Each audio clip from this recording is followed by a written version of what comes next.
E aí, você está firme no propósito? Então vamos meditar em Gênesis, capítulo 47 hoje? Vamos meditar, já são 47 dias lendo a palavra do Senhor, né? E se você chegou nesse canal, você não chegou nele à toa, tá? Aqui nós falamos de Bíblia, aqui nós damos sequência à palavra de Deus. Então vamos lá, hoje em Gênesis 47, onde José anuncia a Faraó a chegada de seu pai. Então veio José e anunciou a Faraó e disse: meu pai e os meus irmãos e as suas ovelhas e as suas vacas, com tudo o que tem, chegaram da terra de Canaã, e eis que estão na terra de Gósen. E tomou uma parte de seus irmãos, a saber, 5 varões, e os pôs diante de Faraó. Então disse Faraó aos seus irmãos: qual é o vosso negócio? E eles disseram a Faraó: teus servos são pastores de ovelhas, tanto nós como nossos pais. E disseram mais a Faraó: viemos para peregrinar na terra, porque não há pasto para as ovelhas de teus servos, porquanto a fome é grave na terra de Canaã.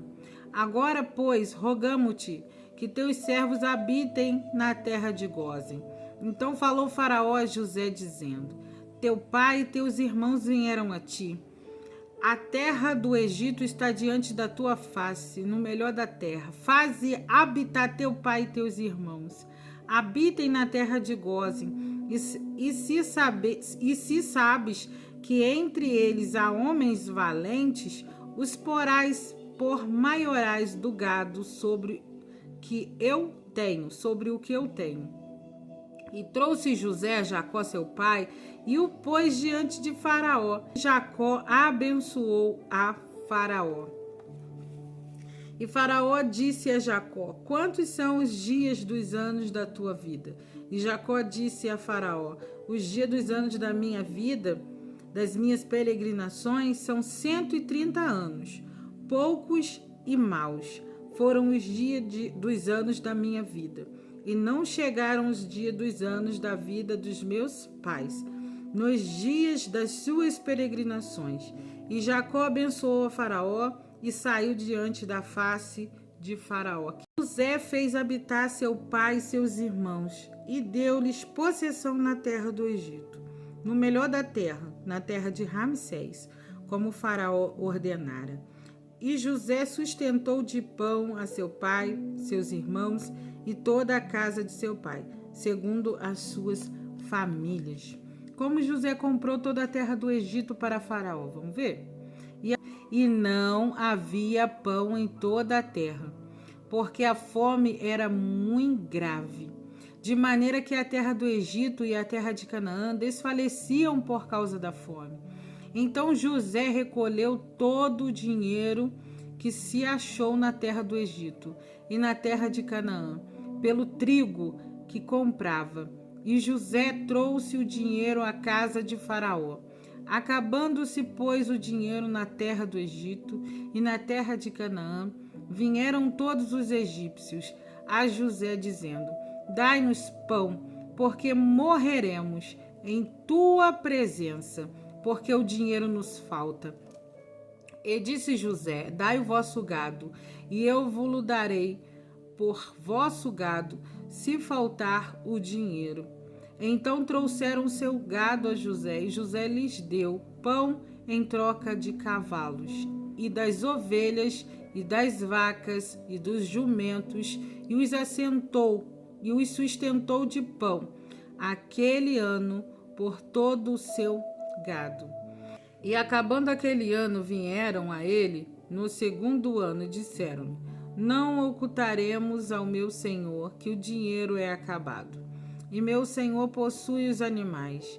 Nenhuma outra coisa nos ficou diante da face do meu senhor, senão o nosso corpo e a nossa terra, porque morreremos diante dos teus olhos, tanto nós como a nossa terra.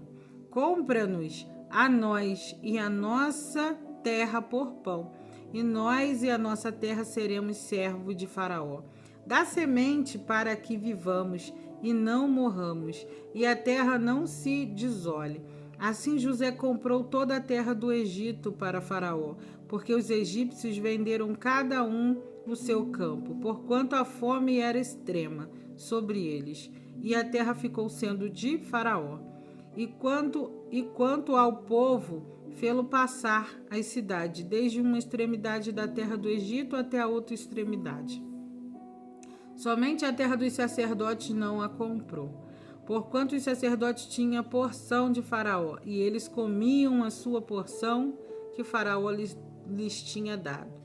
Por isso não venderam a sua terra. Então disse José ao povo: Eis que hoje vos tenho comprado a vós a vossa terra para Faraó. Eis ainda tendes semente para vós, para que semeeis a terra. Há de ser, porém, que Eis aí tendes semente para vós, para que semeeis a terra. Há de ser, porém, que das colheitas darei o quinto a Faraó, e as quatro partes serão vossas, para a semente do campo e para o vosso mantimento, e dos que estão nas vossas casas, para que comam nossos meninos. E disseram, a vida nos tem dado. Achemos graça aos olhos de meu senhor e seremos servos de Faraó. José, pois isto por estatuto até o dia de hoje, sobre a terra do Egito, que Faraó tirasse o quinto. Só a terra dos sacerdotes não ficou sendo de Faraó. Jacó e José morrem no Egito. Assim habitou Israel na terra do Egito, na terra de Gósen, e nela tornaram possessão, e frutificaram e multiplicaram-se muito. E Jacó viveu na terra do Egito 17 anos, de sorte que os dias de Jacó, aos anos de vida, foram 147 anos. Chegando-se, pois, o tempo da morte de Israel, chamou a José seu filho e disse-lhe: Se agora tenho achado graça aos teus olhos, rogo-te que ponha a tua mão debaixo da minha coxa e usa comigo de beneficência e verdade. Rogo-te que não me enterres no Egito, mas que eu jaza com os meus pais. Por isso me levarás do Egito e me sepultarás na sepultura deles.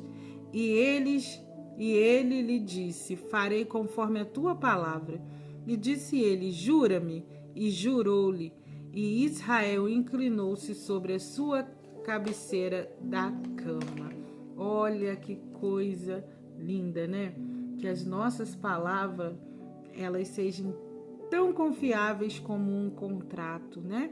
Tão fácil as pessoas dizerem, mas não foi eu que falei, né? Eu não quis dizer isso, né? Mas naquele tempo a gente vê ali, né? E a palavra, ela tinha ali um peso, né? Terrível. E quando José fala com Israel, né? Pode confiar que eu vou fazer aquilo que você quer, né? A palavra dele tem peso, né? E ali a palavra dele para Jacó foi muito confiável, né? Então que nossas palavras, né, sejam mais confiáveis, né, do que um contrato escrito, né? Gente, o que eu aprendo aqui no capítulo 37 do livro de Gênesis? Olha que coisa linda, né? O capítulo ele vem retratando José, né? Agindo com extrema prudência. Ele vai mostrar ali a prudência, a sabedoria que ele usa para administrar, né? E usa também ali para gerir, né? Aquele tempo de crise, de fome que estava naquela terra, né? Porque o tempo ali é de escassez, o tempo ali é de fome. Mas o menino, né? Ele, ao meio, né? A todas as suas ali funções no Egito, né? Sendo o segundo homem mais importante do Egito, ele arruma tempo ainda, né? Para vir ali organizar um lugar para sua família morar, né? Então Gósen era a melhor terra que tinha ali no Egito, e José fez com que o seu povo, né, o seu pai, os seus irmãos viessem a morar ali naquela terra de Gósen, né? E é interessante que ele vai criar, né, ali um imposto, mas esse imposto ele é justo, né? E esse imposto ele é de 20%, né? A quinta parte. E ele vem estabelecendo ali aquele sistema sustentável que salvou vidas durante aquele tempo de escassez que aquele povo estava vivendo, né? Então a gente vê ali como aquele menino era prudente, como ele era prudente, né? Porque ao invés dele pegar e doar a comida, José ele criou um sistema econômico, né, que manteve o povo alimentado e o Egito produtivo. Não era simplesmente pegar e dar a comida, o povo comeria tudo e morreria mais para frente de fome. Então José faz de uma forma, né, que ele vai usar de estratégias mesmo, né, assim, para proteger o povo, né? E durante esse tempo, né, durante a sua gestão, né, ele vai comprando terras para Faraó, né? Ele vai comprando gado para Faraó. Então o Egito está crescendo e ninguém está morrendo de fome, né? Por quê? O que ele fazia, né? Ele pegava e ele concentrava os recursos, né? Ele pegava os recursos, depois ele pegava esses mesmos recursos e ele redistribuía para o povo, né? Garantindo que eles tivessem o quê? Semente para plantar no futuro. Olha que coisa linda, ele ali estava preservando não somente a sua família, não somente a linhagem da promessa. Aí nós conseguimos ver o cuidado de Deus, a fidelidade de Deus. Não era somente para o seu povo, Deus havia cuidado de todo um Egito através da vida de José, né? Porque José ele vai agir com prudência, essa prudência vem de Deus. Ele vai agir com estratégia e essa estratégia vinha de Deus, né?